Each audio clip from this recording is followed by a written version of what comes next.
मंच भारत का नाम भारत की पूर्व प्रधानमंत्री जी का, लेकिन सोनिया गांधी जी की उपस्थिति में, नोट करिएगा, दो पहलू है इस प्रेस वार्ता के। पहला पहलू है भारत विरोधी, दूसरा पहलू है सिख विरोधी। सोनिया गांधी जी की उपस्थिति में मिशेल बैशेलेट ये पूर्व राष्ट्रपति चिली की रही हैं, इनको पुरस्कृत किया जाता है। और ये क्यों चिंताजनक है मैं आपको बताता हूं। ये पहली तस्वीर है, देखिए,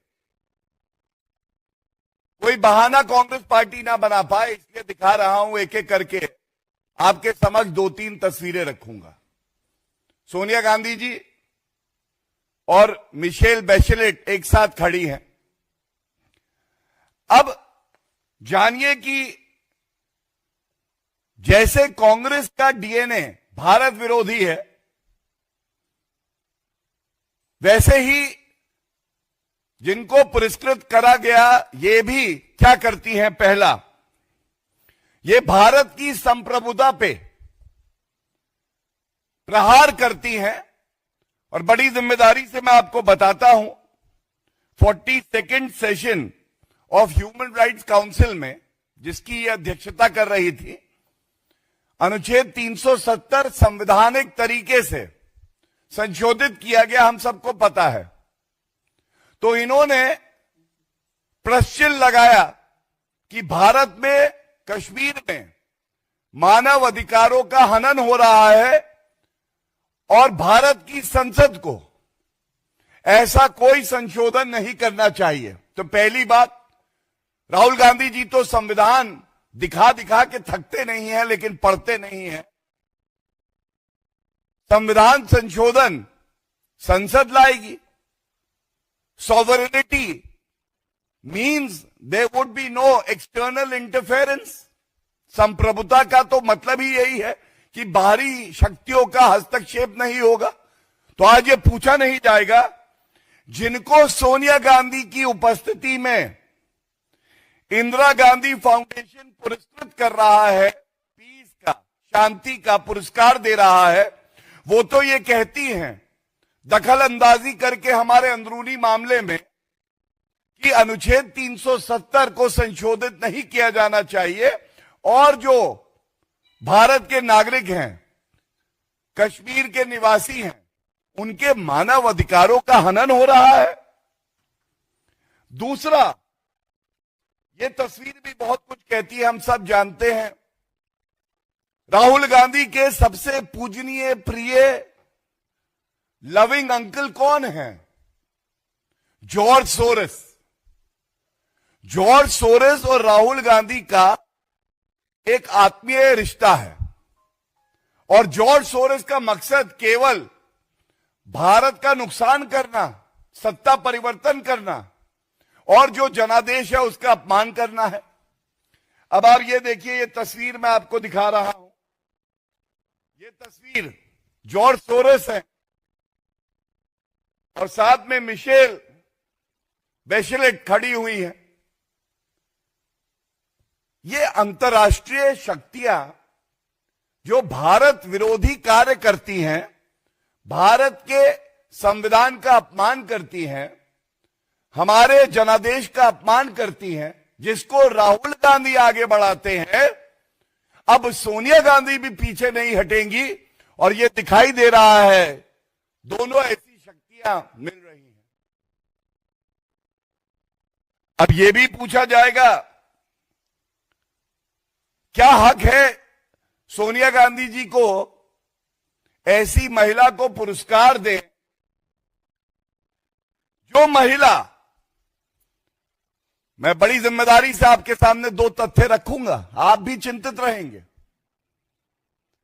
ये पुरस्कार ऐसी महिला को देते हैं जो हमारे सर्वोच्च न्यायालय में आस्था नहीं रखती है और उस पर सवाल उठाती हैं। दो उदाहरण, इनका वक्तव्य है कि एनआरसी जो असम में कराया जा रहा है, ये असम के जो निवासी हैं उनके लिए परेशानी का सबब है। क्या सोनिया गांधी जी को, राहुल गांधी को ये नहीं पता कि असम का एनआरसी सर्वोच्च न्यायालय के आदेश के बाद हो रहा है? अगर हमारे देश का सर्वोच्च न्यायालय कहता है एनआरसी करो, कौन होती है ये महिला कहने के लिए कि ये एनआरसी अगर हुआ तो ये अशांति फैलाएगा? क्या ये हमारी संप्रभुता का हनन नहीं है? और ठीक है, वो गैर है, गैर भारत विरोधी बात करे समझ सकते हैं। सोनिया गांधी क्या हैं? क्या आज भी वो अपने आप को भारतीय नहीं मानती हैं?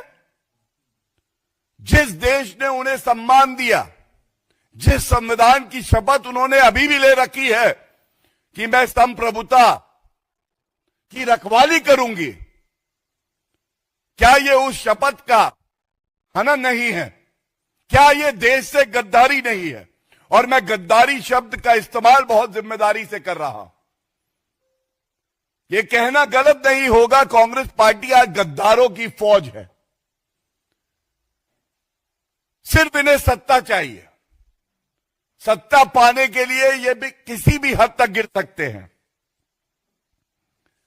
और मैं एक और तथ्य आपके सामने रख दूं, सर्वोच्च न्यायालय को लेके है।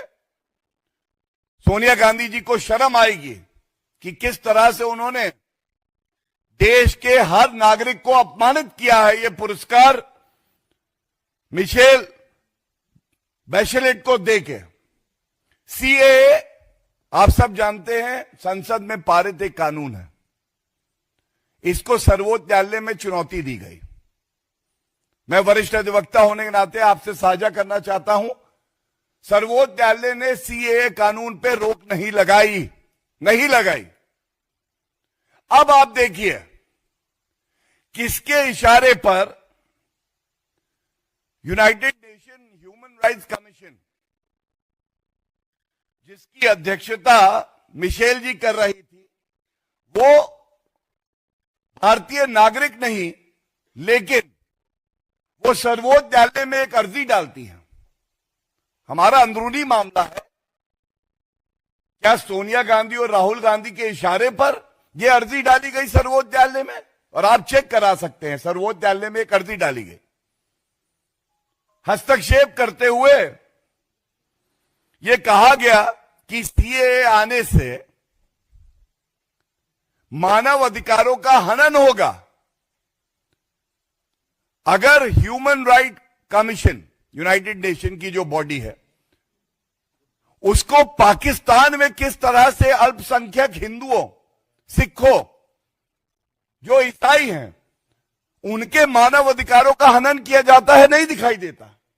अभी बांग्लादेश में हमने देखा किस तरह से मंदिरों को तोड़ा गया, गुरुद्वारों को तोड़ा गया, बलात्कार हुआ, हत्या हुई, तब ये कहा थी। इसका मतलब अभी भी सोनिया गांधी जी के लिए उनका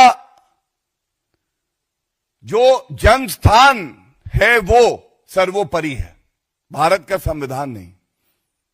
जिस धर्म का वो पालन करती है वो ही सब कुछ है, क्योंकि ये बार बार पूछा जाएगा, जो इनके इशारे पर भारत की संप्रभुता पे प्रहार कर रहे हैं, वो पाकिस्तान और बांग्लादेश में जो हिंदू, सिख, ईसाई, जैन, बौद्ध, पारसी प्रताड़ित होते हैं, पूरी डेमोग्राफी बदल जाती है, इनकी जनसंख्या कम हो जाती है, जबरन धर्मांतरण होता है, उस पे ये लोग चुप क्यों रहते हैं? और ये पहली बार नहीं है जो भारत विरोधी अंतर्राष्ट्रीय शक्तियां हैं उसके साथ राहुल गांधी, सोनिया गांधी और कांग्रेस पार्टी खड़ी दिखाई देती है। ये एक तस्वीर है इल्हान उमर,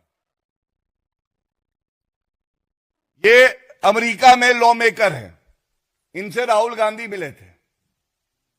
ये भारत विरोधी, कश्मीर विरोधी बयान देते रहते हैं। जॉर्ज सोरेस और अब मिशेल, ये साफ दर्शाता है, ये एक पैटर्न है। कांग्रेस पार्टी का पैटर्न ये है, पहले कवर फायर देते थे, अब बेशर्मी करके खुले में आ गए हैं। खुले में आके भारत के लोकतंत्र को, संवैधानिक संस्थाओं को कमजोर करने का काम कर रहे हैं। जैसा मैंने आपसे कहा, एंटी इंडिया, पूरे तथ्यों के साथ प्रमाण देते हुए ये बात हमने रखी। एक और बड़ा गंभीर पहलू है, वो पहलू है एंटी सिख। हम सब जानते हैं 1984 के दंगे हुए, 3000 से ज्यादा जो सिख परिवार थे, पंजाबी परिवार थे, उनको प्रताड़ित किया गया, हत्याएं हुई, बलात्कार हुए। और राजीव गांधी जी ने क्या कहा? उन्होंने कहा, बड़ा पेड़ गिरता है तो धरती हिलती है।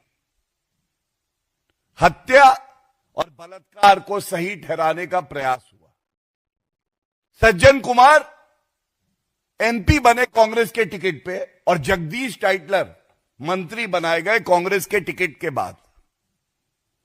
जगदीश टाइटलर को दिल्ली प्रदेश कमेटी में स्थान मिला, और इसी मंच से भारतीय जनता पार्टी ने यह मुद्दा उठाया, पुरजोर तरीके से उठाया कि एक तरफ आदरणीय प्रधानमंत्री श्री नरेंद्र मोदी जी जख्मों पर मरहम लगाने का काम करते हैं, तो कांग्रेस पार्टी ये सुनिश्चित करने का कार्य करती है कि जो पुराने जख्म हैं सिख परिवारों के, पंजाबियों के, वो भरे ना, और उन जख्मों को नमक डालती है, मिर्च डालती है। कोई प्रतिक्रिया सोनिया गांधी और राहुल गांधी की पहले भी नहीं आई थी, लेकिन जब हमने देखा, ये तस्वीर देखिए, ये जो कार्यक्रम था जिसका मैंने जिक्र किया, इसमें प्रथम पंक्ति में एक व्यक्ति यहां बैठा है। ये देखिए, मैं हाथ हटा लेता हूं, ये व्यक्ति जगदीश टाइटलर है। आप देखिए, दीपेंद्र हुड्डा पीछे हैं, जगदीश टाइटलर आगे हैं। ये जो रिश्ता है, जो बलात्कारी, हत्यारे और हमारे देश को प्रताड़ित करने वाले हैं, इनको सम्मानपूर्वक पहली पंक्ति में सोनिया गांधी जी बैठाती हैं। ये भारत का हर नागरिक सवाल पूछता है, सोनिया गांधी जी, ये जो दर्द है इन परिवारों का, ये आप और राहुल गांधी महसूस क्यों नहीं कर पाते? ये जो आंसू उन परिवारों को आपने दिए, कांग्रेस पार्टी ने दिए, उनको पोंछने का काम आदरणीय प्रधानमंत्री नरेंद्र मोदी जी ने किया, उनको न्याय दिलवाने का काम 4 दशक बाद नरेंद्र मोदी जी ने किया। लेकिन अभी भी आप उन्हीं हत्यारों के साथ, उन्हीं बलात्कारियों के साथ क्यों खड़ी हैं? क्या आपकी मां की ममता हृदय में कोई स्थान नहीं रखती? ये चिंताजनक सवाल है।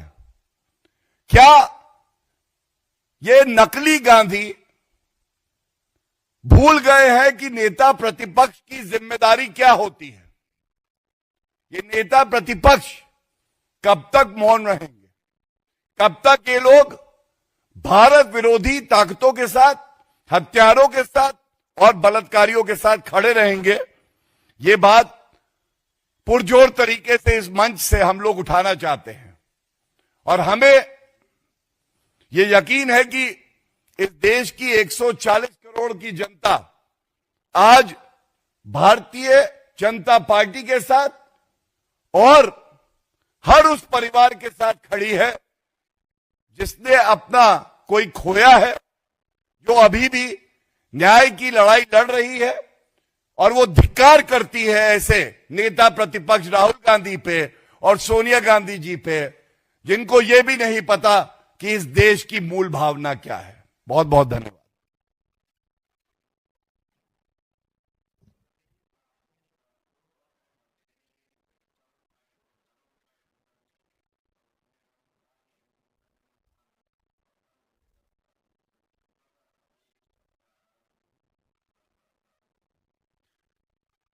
अपनी तरफ से पूरा प्रयास किया गया, सभी तथ्यों को बड़ी प्रामाणिकता से और स्पष्टता से रखें। और मैं इतना ही कहूंगा, ये जो सारे तथ्य आपके समक्ष रखे गए हैं, ये एक ही तरफ इशारा कर रहे हैं कि नकली गांधी परिवार के रगों में आज गद्दारी का खून दौड़ रहा है। और ये महात्मा गांधी जी वाली कांग्रेस पार्टी नहीं है, ये वो कांग्रेस पार्टी है जो देश विरोधी शक्तियों के साथ खड़ी होती है, हत्यारों के साथ खड़ी होती है, और बल्कि उनका महिमा मंडन करके उनको मंत्री बनाती है, सांसद बनाती है।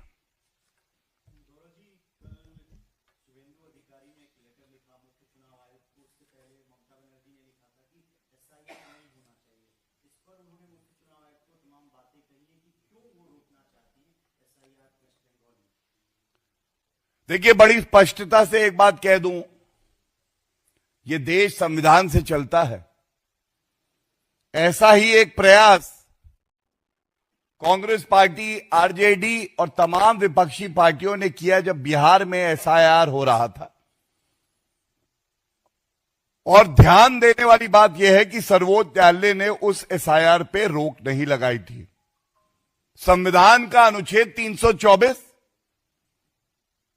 कांग्रेस पार्टी को, ममता बनर्जी को पढ़ना चाहिए। और ममता बनर्जी अराजकता का प्रतीक है, गुंडागर्दी का प्रतीक है। जंगल राज कैसा होता है? बिल्कुल ममता राज जैसा होता है। और ममता बनर्जी का असली दुख समझिए। ममता बनर्जी जी को लगता है ये जो घुसपैठिए हैं, जो भारतीय नागरिक हैं, जिनको संविधान और रिप्रेजेंटेशन ऑफ पीपल्स एक्ट कोई अधिकार नहीं देता है कि वो वोट डाले, ममता बनर्जी उनके वोट के सहारे पश्चिम बंगाल का चुनाव जीतना चाहती है। और हर भारतीय को बड़ा गर्व हुआ जब अभी 2 दिन पहले सभी चैनल दिखा रहे थे, हजारों की संख्या में जो घुसपैठिए थे वो वापस अपने देश जा रहे थे। लेकिन एक आंख नम थी, एक आंख ऐसी भी थी जिसमें आंसू थे, एक दिल भर आया भारतीयों के लिए नहीं, घुसपैठियों के लिए। और वो व्यक्ति आदरणीय ममता बनर्जी जी थी। उनको लगा ये तो मेरा वोट भाग रहा है। और मैं इतना ही कहूंगा, ये वो ममता बनर्जी है जो देश के कानून को पारित होने के बाद अगर लागू होना होता है एनआरसी, सीए, तो वक्तव्य देती है अराजक ममता बनर्जी जी कि गृह युद्ध हो जाएगा भारत में अगर इसे लागू किया। तो ममता बनर्जी जी कान खोल के सुन लीजिए, देश संविधान से चलता है। और अगर देश के निर्वाचन आयोग ने फैसला लिया है कि एसआईआर होगा 12 प्रदेशों में, तो वो होकर रहेगा। इससे अगर आपकी कुर्सी हिल रही है और आप ये जान गई हैं कि अगली बार आप सत्ता में नहीं आएंगी, तो ये डर अच्छा है।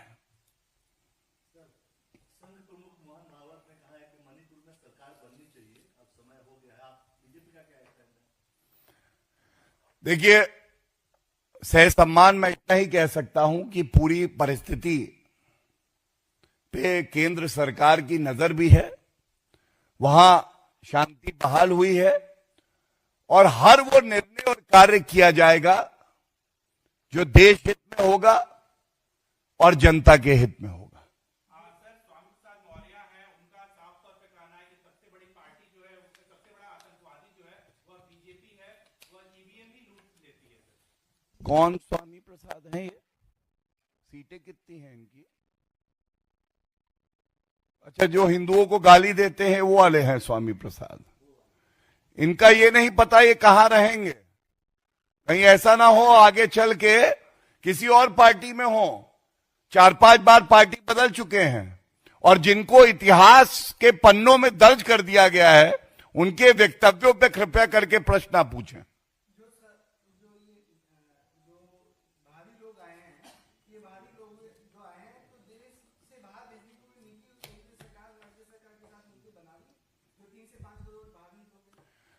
सबसे पहले तो आप सबके माध्यम से एक बात कहना चाहूंगा, सर्बानंद सोनोवाल जी का एक पिटीशन थी जिसपे सुप्रीम कोर्ट का जजमेंट आया और ये सारी जो घुसपैठ हुई है 2 से 2.5 करोड़ बताते हैं, तो ये कांग्रेस के शासन में हुई। क्यों? क्योंकि उन्हें लगता था ये घुसपैठिया जिसका धर्म एक ऐसा धर्म है जो उनको वोट करता है, ये उनकी सोच थी, इसलिए इन्हें आने दो। सर्वोच्च न्यायालय ने कहा यह राष्ट्र की सुरक्षा के लिए खतरा है, ये जो लोकल डेमोग्राफी है, जो कल्चर है, संस्कृति है, उसे नष्ट करते हैं, और उसके बाद आदेश पारित किया। आदरणीय नरेंद्र मोदी जी देश के प्रधानमंत्री बने, गृह मंत्री अमित शाह जी ने सुनिश्चित किया कि जो बॉर्डर पे फेंसिंग होती है, जो बॉर्डर सिक्योरिटी फोर्स रहती है, ये घुसपैठियों को आने ना दे, पहली बात। दूसरा, हम प्रतिबद्ध हैं, एक एक घुसपैठी, जो भी घुसपैठिया होगा भारत से बाहर जाएगा। और कुछ पिटीशन सुप्रीम कोर्ट में अभी भी हैं लंबित, सबका ध्यान रखते हुए ये कार्रवाई मजबूती से जल्द होगी। लेकिन घुसपैठियों से प्रेम दिखाना, उनके हक की बात करना, जबकि भारतीय नागरिकों का हक का हनन करते हैं, ये चिंताजनक है, जिसपे ममता बनर्जी, राहुल गांधी, अखिलेश यादव, अरविंद केजरीवाल को बोलना चाहिए। ऐसे ही तमाम बड़ी खबरों से जुड़े रहने के लिए हमारे YouTube channel TSW news Hindi को सब्सक्राइब करें। वीडियो को लाइक, कमेंट, शेयर करना बिल्कुल ना भूलें।